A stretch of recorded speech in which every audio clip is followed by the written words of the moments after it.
ముమ్మిడివరం కూటమి టీడీపీ అభ్యర్థిగా దాట్ల సుబ్బరాజు నామినేషన్ దాఖలు చేశారు. పెద్ద ఎత్తున కార్యకర్తలతో ర్యాలీగా ముమ్మిడివరం ఆర్డీఓ కార్యాలయంలో రిటర్నింగ్ అధికారికి నామినేషన్ పత్రాలు అందజేశారు. అనంతరం వైసీపీ ప్రభుత్వంపై యువతలో పెద్ద ఎత్తున వ్యతిరేకత ఉందని ఆరోపించిన సుబ్బరాజు టీడీపీ హయాంలోనే గ్రామాల్లో మౌలిక సదుపాయాల కల్పన జరిగిందని, ఈ ఎన్నికల్లో టీడీపీ గెలుపు పక్కా అంటూ ధీమా వ్యక్తం చేశారు.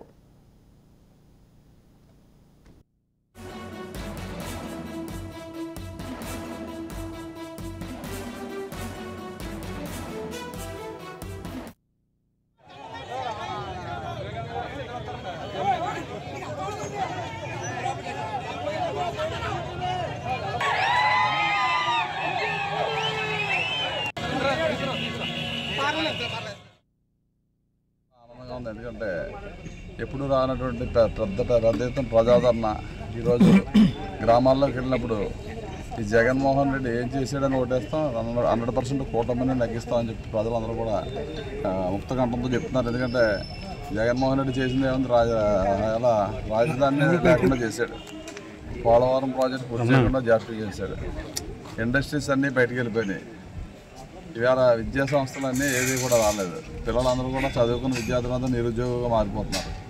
ఎక్కడికి వెళ్ళిన యువతలో నిరుత్సాహం, యువత అంతా కూడా పెద్ద ఎత్తున ఈరోజు మాకు పొత్తుకి మరి చాలా హుషారుగా పనిచేస్తున్నారు యువత అంతా కూడా. అదేవిధంగా మహిళా సోదరులందరూ కూడా, అదేవిధంగా రైతులందరూ కూడా చాలా ఇబ్బందికర పరిస్థితుల్లోనూ ఎట్టి పరిస్థితులు తెలుగుదేశం ప్రభుత్వం, జనసేన ప్రభుత్వం రావాలని రైతులందరూ కూడా ఆకాంక్ష.